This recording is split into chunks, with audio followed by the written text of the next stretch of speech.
नमस्कार, आप देख रहे हैं मी मीडिया न्यूज और मैं हूं नीरज कुमार। वक्त हो गया है दिन भर के बड़ी खबरों का। अमेरिकी अंतरिक्ष एजेंसी नासा की बत्ती हुई गुल, टूटा 7 अंतरिक्ष यात्रियों से संपर्क, तो नासा ने रूसी अंतरिक्ष एजेंसी से ली मदद। मणिपुर मुद्दे पर संसद में घमासान जारी है, जहां लोकसभा और राज्यसभा की कार्रवाई को कल तक के लिए स्थगित करना पड़ा। कांग्रेस के राष्ट्रीय अध्यक्ष मल्लिकार्जुन खड़गे ने गृह मंत्री अमित शाह को पत्र लिखकर जवाब देते हुए कहा कि प्रधानमंत्री देश के विपक्षी दलों को अंग्रेजी शासकों और आतंकवादी दलों से जोड़ते हैं, जबकि हम मणिपुर पर जवाब मांग रहे हैं। पीएम नरेंद्र मोदी ने आज प्रगति मैदान में पुनर्विकसित आईटीपीओ कॉम्प्लेक्स का उद्घाटन किया, जहां सुबह पीएम नरेंद्र मोदी सबसे पहले परिसर में हवन और पूजा कर श्रमिकों से मुलाकात की, साथ ही श्रमिकों को सम्मानित भी किया। बिजली आपूर्ति बंद करने का विरोध कर रहे प्रदर्शनकारियों पर बिहार पुलिस ने की फायरिंग, एक की हुई मौत, कई लोग हुए घायल। बीजेपी नीतीश और तेजस्वी यादव से पूछ रहे हैं सवाल। पीएम नरेंद्र मोदी की 2018 में की गई भविष्यवाणी हुई सत्य साबित, जहां विपक्षी दलों द्वारा 2018 में लाए गए अविश्वास प्रस्ताव पर पीएम ने कहा था कि मैं शुभकामनाएं देता हूं कि विपक्ष को 2023 में भी इसी तरह का अविश्वास प्रस्ताव पेश करने की तैयारी अभी से करनी चाहिए। और जैसा कि आप सभी को पता है कि विपक्ष ने 2023 अर्थात आज ही लोकसभा में अविश्वास प्रस्ताव लाया है। असम के नाजिबुर रहमान द्वारा ट्रिपल मर्डर के पीछे लव जिहाद का एंगल तलाश रही है प्रशासन। असम के सीएम हेमंत बिस्वा शर्मा ने कहा, दोषियों को बख्शा नहीं जाएगा। लोकसभा में पेश किया गया जन्म मृत्यु प्रमाण पत्र से जुड़ा संशोधन विधेयक। इस विधेयक में किसी भी शैक्षणिक संस्थान में प्रवेश, ड्राइविंग लाइसेंस जारी करने, मतदाता सूची तैयार करने, आधार संख्या, विवाह पंजीकरण, नौकरी नियुक्ति के अलावा सभी दस्तावेजों में इसे एकल दस्तावेज के रूप में इस्तेमाल की अनुमति देने का प्रस्ताव किया गया है। दोस्तों, आगे बढ़ने से पहले आप सभी से रिक्वेस्ट है कि अगर आपने अभी तक इस न्यूज़ को लाइक और कमेंट नहीं किया है तो प्लीज़ लाइक और कमेंट कर दीजिए, क्योंकि आपके लाइक और कमेंट का मैं कब से इंतज़ार कर रहा हूं और जैसे ही आपके लाइक और कमेंट आते हैं हम लोग खुशी से झूम उठते हैं, इसलिए लाइक और कमेंट करना ना भूलें।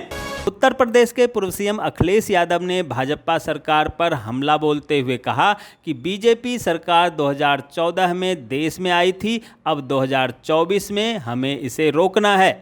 बिहार के सीएम नीतीश कुमार ने प्रधानमंत्री नरेंद्र मोदी को मणिपुर मामले में घेरने की कोशिश की तो लोजपा रामविलास प्रमुख चिराग पासवान ने मुख्यमंत्री को नसीहत दे डाली। उन्होंने कहा, जिनके घर शीशे के होते हैं वे दूसरों के घरों पर पत्थर नहीं मारा करते।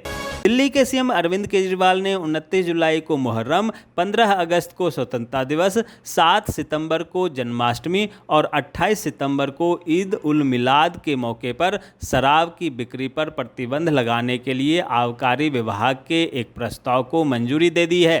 पंजाब के सीएम भगवंत मान ने करगिल विजय दिवस के अवसर पर अमृतसर में वार मेमोरियल में शहीदों को श्रद्धांजलि दी और उनके परिजनों से मुलाकात की। लिविंग रिलेशनशिप में रहकर सुरक्षा की मांग करने के मामले लगातार बढ़ रहे हैं। ऐसे मामलों में हाईकोर्ट की बेंचों का मतभेद भी सामने आया है। यहाँ खंडपीठ इस पर 25 सितंबर को सुनवाई करेगी। वहीं इस मामले में पंजाब हरियाणा सरकार को विस्तृत जवाब देने के लिए नोटिस जारी किया गया है। करगिल विजय दिवस पर उत्तराखंड के बलिदानियों को राज्यपाल और सीएम ने किया नमन, जहां राज्यपाल लेफ्टिनेंट जनरल गुरमीत सिंह सैनी ने चिरबाग स्थित शौर्य स्थल पर बलिदानियों को श्रद्धांजलि दी। वहीं मुख्यमंत्री पुष्कर सिंह धामी ने गांधी पार्क स्थित शहीद स्मारक पर बलिदानियों को नमन किया। झारखंड के सीएम हेमंत सोरेन ने राज्य में कुल 413 आंदोलनकारियों को चिन्हित करने के प्रस्ताव को स्वीकृति दे दी है। अब इन सभी चिन्हित आंदोलनकारियों को झारखंड आंदोलनकारी के रूप में अनुसूचित किया जाएगा। छत्तीसगढ़ के सीएम भूपेश बघेल ने अगले साल से छात्र संघ चुनाव कराने का ऐलान किया। बता दें कि साल 2017 के बाद से छात्र संघ के चुनाव नहीं हुए हैं। अब सीएम के घोषणा के साथ अगले साल ये चुनाव कराए जाएंगे। मध्य प्रदेश में विधानसभा चुनाव से पहले कांग्रेस पार्टी ने घोषणा की है कि अगर उसकी सरकार बनती है तो किसानों को मुफ्त में बिजली दी जाएगी और उनके कृषि ऋण तथा बकाया बिजली माफ कर दिए जाएंगे। हिमाचल प्रदेश के जिला सिरमौर के गिरपार क्षेत्र के हाटी समुदाय को जनजातीय का दर्जा दिए जाने का बिल राज्यसभा से पारित कर दिया गया है। बता दें कि यह बिल लोकसभा में बीते वर्ष 16 दिसंबर को ध्वनि मत से पारित हुआ था, जहां दोनों सदनों से बिल पारित होने के बाद अब इसे राष्ट्रपति के मंजूरी के लिए भेजा जाएगा। केंद्रीय गृह राज्य मंत्री नित्यानंद राय ने कहा कि 2019 में अनुच्छेद 370 को निरस्त करने के बाद जम्मू कश्मीर में लगभग 30,000 खाली पद भर दिए गए हैं। साथ ही सरकार ने भर्ती के क्षेत्र में कई सुधार भी किए हैं। पश्चिम बंगाल पंचायत चुनाव में हुए विवाद पर भाजपा ने ममता सरकार पर निशाना साधा। बीजेपी के वरिष्ठ नेता और पूर्व मंत्री रविशंकर प्रसाद ने कहा कि पश्चिम बंगाल का हर चुनाव विवादित होता है, जहां पश्चिम बंगाल से लोकतंत्र का शर्मनाक तस्वीर सामने आई है।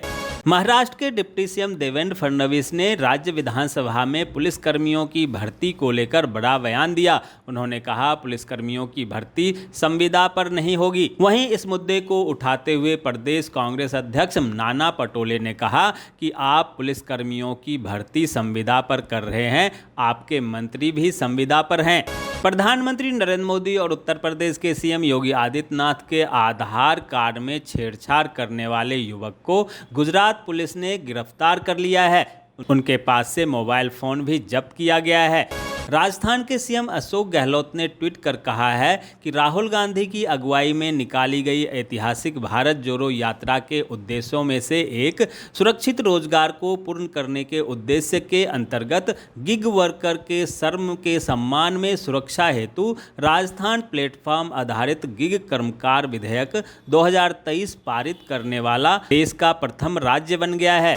पेट में गैस बनने के कारण भी सिर में दर्द की समस्या होती है, तो एक गिलास ठंडा दूध पीकर आप अपनी एसिडिटी की समस्या से तो छुटकारा पा ही सकते हैं, साथ ही आपके सिर दर्द भी दूर हो जाएंगे, क्योंकि इसमें कैल्शियम होता है जो न केवल एसिडिटी को बेअसर करता है बल्कि गैस को बनने से भी रोकता है। NIACL में 450 AO के पद पर भर्ती निकली है। साथ ही साउथ ईस्ट सेंट्रल रेलवे में भी ITBP में भी सरकारी नौकरियां निकली है। उम्मीदवार आधिकारिक वेबसाइट newindia.co.in पर भर्ती सेक्शन में एक्टिव किए जाने वाले लिंक नोटिफिकेशन PDF डाउनलोड कर सकेंगे और संबंधित एप्लीकेशन पेज पर जाकर अप्लाई कर सकेंगे। बने रहिए मी मीडिया न्यूज के साथ। चैनल को सब्सक्राइब कर लीजिए, नोटिफिकेशन बेल को दबाइए, वीडियो को लाइक कीजिए और ज़्यादा से ज़्यादा शेयर कीजिए, ताकि देश और दुनिया के तमाम खबरों से आप और आपके जानने वाले रह सकें अपडेट।